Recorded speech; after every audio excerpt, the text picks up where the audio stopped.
السلام علیکم۔ آج ہم لوگ جو پڑھیں گے وہ ہے سبق نمبر 1 کا گرامر سیکشن، جس میں ہم پڑھیں گے کلمے کی اقسام۔ کلمہ کسے کہتے ہیں؟ کلمہ جو بھی ہم زبان سے الفاظ ادا کرتے ہیں اس کو کلمہ کہا جاتا ہے۔ جیسے انگلش کے اندر پارٹس آف اسپیچ آپ لوگ پڑھتے ہیں، جس کی کیا ہے؟ 8 تعداد ہے۔ پارٹس آف اسپیچ انگلش میں 8 ہیں، جبکہ اردو کے اندر 3 ہے، اسم، فعل اور حرف۔ اور عربی کے اندر بھی اس کی گروپنگ جو ہے وہ 3 میں ہی کی گئی ہے، یعنی کہ اسم، فعل، حرف۔ عربی میں بھی کلمے کی کتنی اقسام ہیں؟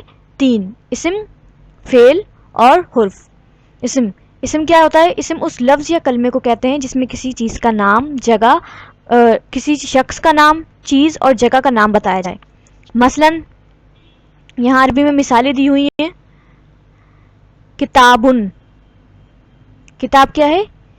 چیز کا نام ہے۔ مدینہ، مدینہ کیا ہے؟ جگہ کا نام ہے۔ حامد، حامد لڑکی کا نام ہے۔ صالحن، صالحن مطلب نیک، کسی کی خوبی ہے یہ۔ تو یہ کیا ہے؟ یہ سب کیا ہے؟ اسم ہے۔ عربی میں بھی کیا ہوتا ہے اسم؟ کسی شخص، چیز یا جگہ کے نام کو اسم کہتے ہیں۔ پھر ہے فعل۔ فعل وہ کلمہ ہے جس سے کسی کام کا کرنا یا ہونا ظاہر ہو۔ اردو میں تو یہاں تک ہوتا ہے، لیکن عربی میں اس کے ساتھ ایک اور چیز جڑ جاتی ہے۔ وہ کیا ہوتی ہے کہ فعل کے اندر کسی کام کا کرنا یا ہونا ظاہر تو ہو، لیکن اس میں کوئی زمانہ بھی پایا جاتا ہو۔ زمانہ مطلب ماضی، حال اور مستقبل بھی اس کے اندر، اس فعل کے اندر پایا جاتا ہو۔ جیسے یہاں عربی میں مثال لکھی ہوئی ہے ضربا۔ ضربا کہتے ہیں مارنے کو، تو اس کا معنی ہوتا ہے اس نے مارا۔ تو اس میں کون سا جو ہے وہ زمانہ چھپا ہوا ہے؟ ماضی، ماضی چھپا ہوا ہے نا، ضربا اس نے مارا۔ دوسری مثال دیکھیں، ذہبا۔ ذہبا مطلب ہوتا ہے گیا۔ ذہبا کے معنی کیا؟ وہ گیا، وہ چلا گیا۔ اس میں بھی کیا کون سا زمانہ چھپا ہوا ہے؟ ماضی۔ دخلا، دخلا مطلب داخل ہوا، وہ داخل ہوا، وہ داخل ہو گیا۔ اس میں بھی ماضی کا زمانہ چھپا ہوا ہے۔ تو عربی میں کیا ہے؟ فعل جو ہے، فعل کے ساتھ زمانے کا پایا جانا فعل کہلاتا ہے۔ عربی کے اندر یہ لازمی ہے۔ پھر آ جاتا ہے حرف۔ حرف وہ کلمہ ہے جو اسم یا فعل کو ملاتا ہے، یعنی کہ حرف اکیلا کوئی اپنے معنی نہیں رکھتا جب تک کہ وہ کسی اسم یا فعل کے ساتھ نہ آئے۔ یہاں پر ایک مثال دی ہوئی ہے، اس کو دیکھیں آپ۔ ذہب زید الی المسجد۔ ذہب مطلب گیا، زیدن، زید گیا، الی المسجد، مسجد کی طرف۔ اس میں کیا ہے؟ اس میں حرف کیا ہے؟ اس میں حرف ہے الا۔ الا مطلب ہوتا ہے طرف۔ طرف اپنے کوئی معنی ہے، اکیلے کا ہم کہیں طرف تو کوئی معنی نہیں دے رہا، تو یہ کیا اسم یا جو فعل کے ساتھ مل کر اپنا با معنی ایک کیا ہوتا ہے؟ کلمہ بناتا ہے، با معنی لفظ بناتا ہے۔ تو الا، الا کیا ہے؟ اس پورے جملے میں حرف ہے۔ الا حرف ہے۔ الا کے علاوہ یہاں پر اور بھی مثالیں دی ہوئی ہیں، جیسے من، الا، فی۔ من کے معنی ہوتے ہیں سے، الا کے معنی ہوتے ہیں پر، اور فی کے معنی ہوتے ہیں میں۔ اس کی میں جیسے مثال دوں، الا، الا معنی ہے پر۔ اگر میں کہوں الل کتاب، کتاب پر، الا پر کوئی معنی نہیں دے رہا۔ اگر میں کہوں الا الا کروں تو پر کوئی ایک مطلب معنی نہیں دے رہا کہ ہم بولنا کیا چاہ رہے ہیں۔ تو جب تک ہم اس کو کسی چیز کے ساتھ نہیں ملائیں گے، اسم یا فعل کے ساتھ، اپنا معنی نہیں بتائے گا یہ۔ اب میں نے اس کو کس کے ساتھ ملایا؟ الل کتاب۔ کتاب کیا ہے؟ اسم ہے۔ اگر میں نے کہا الل کتاب تو کیا ہو گیا؟ کتاب پر۔ اب یہ معنی دے رہا ہے لفظ۔ اسی طرح اگلی مثال ہے فی۔ فی کے معنی ہوتے ہیں میں۔ اگر میں کروں تو کوئی معنی نہیں دے رہا اکیلا۔ اگر میں اس کو جیسے ملاؤں غرفہ، غرفہ کہتے ہیں کمرے کو، غرفہ بھی کیا ہے؟ اسم ہے، ٹھیک ہے، جگہ کا نام ہے۔ غرفہ کہتے ہیں کمرے کو۔ اگر میں کہوں فی الغرفہ یعنی کہ کمرے میں، اب یہ معنی دے رہا ہے پورا، فی الغرفہ یعنی کہ کمرے میں۔ تو حروف کی مثال آپ کو سمجھ آ گئی۔ حروف جو ہیں عربی میں بھی کیا ہوتے ہیں؟ کا، کے، کی، میں، پر، یہ حرف کہلاتے ہیں جو اکیلے اپنے معنی نہیں دیتے، اسم یا فعل کو اپنے ساتھ لاتے ہیں، ٹھیک ہے۔ اسم بھی آپ کو سمجھ آ گیا، فعل اور حرف بھی۔ ان سب کی تفصیل بھی ہم آہستہ آہستہ پڑھیں گے۔ سب سے پہلے ہم اسم لیتے ہیں۔ عربی کے اندر اسم کی کچھ پہچان ہے۔ آپ کو اسم کو سمجھنے کے لیے ان کی کچھ پہچان کرنی پڑے گی۔ آپ کو 4 باتوں کا علم ہونا ضروری ہے۔ عربی زبان میں جو اسم استعمال ہوتا ہے ان کے بارے میں 4 باتوں کا علم آپ کو ہونا ضروری ہے. سب سے پہلا ہے اسم کا کیا ہے, اسم کی آپ کو حالت معلوم ہونی چاہیے, اسم کا اعراب معلوم ہونا چاہیے, یعنی کہ اسم کے اوپر کون سے اعراب, اعراب کسے کہتے ہیں, زبر زیر پیش کو, ٹھیک ہے, ان میں سے کون سے اعراب لگے ہوئے ہیں. دوسری بات آپ کو کیا پتا ہونی چاہیے اس کے بارے میں, اسم کا واحد یا جمع ہونا, ٹھیک ہے, اسم واحد ہے, جمع ہے, کیا ہے. اسی طرح تیسرا ہے اسم کا معرفہ یا نکرہ ہونا, کہ اسم معرفہ ہے یا نکرہ ہے, یعنی کہ خاص ہے یا عام ہے. اسی طرح اسم کا مذکر یا مؤنث ہونا, کہ اسم کیا ہے, مذکر ہے یا پھر مؤنث ہے.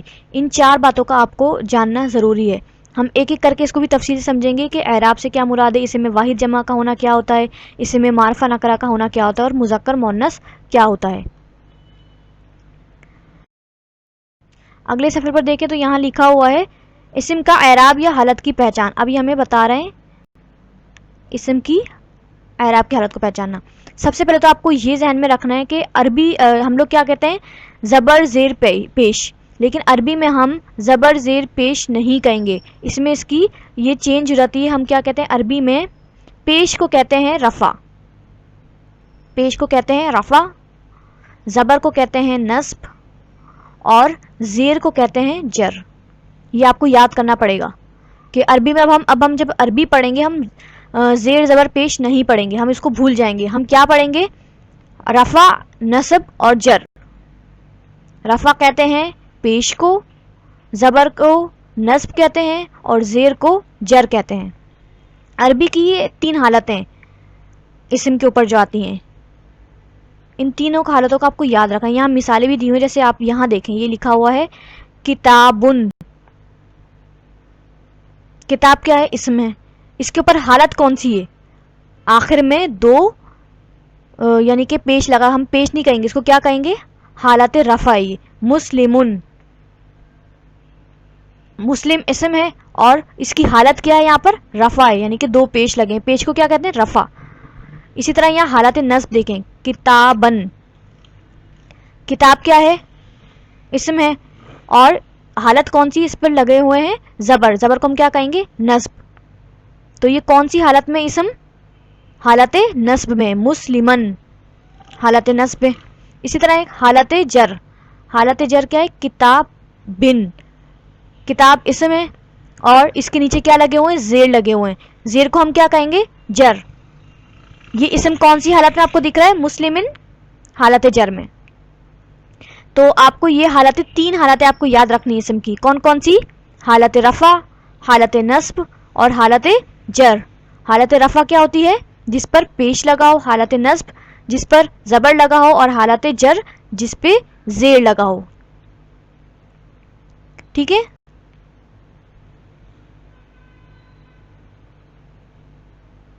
اچھا ایک بات بتا دوں کہ حالت جو بھی ہو اس کے معنی تبدیل نہیں ہوتا. اسم کو اگر میں کتابن پڑھوں اس کا معنی بھی کتاب ہی ہوگا, کتابن پڑھوں اس کے معنی بھی کتاب ہوگا, اور کتابن پڑھوں اس کے معنی بھی کتاب ہی ہوگا. لیکن سوال یہ ہوتا ہے کہ پھر جب معنی ایک رہتا ہے تو اس کی حالتیں تبدیل کیوں ہو رہی ہیں. تو یہ تھوڑا آگے جا کے آپ لوگ پڑھیں گے, لیکن ابھی صرف آپ لوگ 3 حالتیں یاد رکھیں. اور یہ حالتوں کے جو حالت رفع, نصب اور جر ہے, یہ کسی طرح بھی آئے تو معنی کو اس سے کوئی فرق نہیں پڑے گا, معنی وہی رہیں گے اسم کے. ٹھیک ہے, بس ابھی یہ بات یاد رکھیں آپ لوگ کہ چاہے کوئی سی بھی حالت ہو اس کے معنی تبدیل نہیں ہوں گے. تو اس کی یہاں پہ دیکھیں لکھا ہوا ہے اعراب کے متعلق ہم تفصیل کے ساتھ اگلی جماعت میں پڑھیں گے. ابھی صرف آپ کو کیا یاد رکھنا ہے, زبر زیر پیش کو کیا کہتے ہیں, اور اسم کی کتنی حالتیں ہوتی ہیں, جو قرآن میں زیادہ 85% تک یہی استعمال ہوئی ہیں, حالت رفع کتابن, حالت نصب کتابن, اور حالت جر کتابن. ٹھیک ہے. یہاں دیکھیں لکھا ہوا ہے مسلمن, مسلمن, مسلمن, تینوں حالتوں میں معنی ایک مسلمان ہی ہوگا. ٹھیک ہے, معنی چینج نہیں ہوں گے, حالتیں بھلے چینج ہو لیکن معنی چینج نہیں ہوں گے. تو آپ کو اسم کے اعراب اور حالت سمجھ آ گئی 3 طرح کے, اور ان کو آپ کو یاد کرنی ہے, سمجھنی ہے. اب ہم نے دوسرا کیا پڑھا تھا, اسم کو ہم اعراب کے اس سے جانیں گے. دوسرا تھا اسم کی جمع, اسم کو کس طرح سے ہم جمع. دیکھیں یہاں لکھا ہوا ہے اسم کے آخری میں اگر واو نون یا یا نون یا الف تا یا الف تا آئے تو وہ جمع کا اسم ہوگا. جیسے کہ مثال یہاں پہ دی ہوئی مثلاً مسلمون، مسلمین، مسلماتن، مسلماتن. ان کے آخر میں کیا لگا ہوا ہے؟ واو نون، یا نون، الف تا. تو اس سے کیا ہوتا ہے؟ جمع، جمع کی نشانی ہے. یہاں مثال سے اور سمجھیں. مسلمن، مسلمن مطلب مسلم، یہ ایک اسم ہے. اگر اسم کے آگے اگر میں آگے لگا دوں واو نون، مسلمونا، تو یہ کیا ہو جائے گا؟ بہت سارے مسلمان. مسلم مطلب ایک اور مسلمونا مطلب بہت سارے مسلمان. ٹھیک ہے. اسی طرح دوسری مثال دیکھیں. یہاں لکھا ہوا ہے مومنن، مومن. مومن کہتے ہیں ایک مومن کو. اگر میں اس کو کر دوں مومنونا تو ہو جائیں گے بہت سارے مومن. تو اسم کو جو جمع بنانے کا طریقہ کیا ہے؟ اس میں اضافہ ہو جاتا ہے. کس چیز کا؟ واو نون کا، یا نون کا، الف تا کا. یہ آپ کو یاد رکھنا ہے. ٹھیک ہے. ابھی صرف آپ لوگ یہ یاد رکھیں کہ اس کی یہ 2 حالتیں یاد کر لیں اسم کی. کون کون سی؟ اعراب کی حالت کہ کتنی اس کی قسمیں ہیں؟ حالت رفع، حالت نصب اور حالت جر. اور جس میں یہ یاد رکھیں گے کہ معنی تبدیل نہیں ہوگا. اور اسم کو جمع بنانے کا طریقہ بتا دیا گیا ہے. وہ کیا ہے؟ اسم کے بعد جو ہے وہ واو نون، یا نون اور الف تا کا اضافہ کر دیا جائے تو کیا بن جائے گا؟ وہ جمع بن جائے گا. ٹھیک ہے. اب یہ دیکھ لیں واو نون اور یا نون جو وہ مذکر کے لیے لگے گا اور الف تا جو وہ دونوں ہیں وہ مؤنث کے لیے لگتے ہیں. وہ اب ہم آگے بڑھیں گے. لیکن ابھی آپ صرف یہ یاد رکھیں کہ جمع بنانے کا طریقہ کیا ہے. اسم کے ساتھ ان چیزوں کا اضافہ کرنا ہے، واو نون، یا نون کا اور الف تا کا. ٹھیک ہے. آج ہم صرف اتنا ہی رکھتے ہیں. آج ہم نے کیا کیا پڑھا ہے؟ آج ہم نے تعریفات پڑھی، کلمے کی 3 اقسام پڑھی، اسم، فعل اور حرف کی.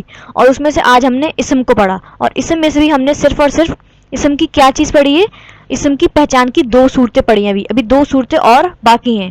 ابھی صرف آپ لوگ 2 صورتوں پر پریکٹس کریں. ٹھیک ہے. اعراب پر اور واحد سے جمع بنانے پر. ٹھیک ہے. اور آپ کو اب جو ہوم ورک دیا گیا ہے وہ اس ویڈیو کی مدد سے اس کو حل کریں گے آپ لوگ. ٹھیک ہے. جزاک اللہ.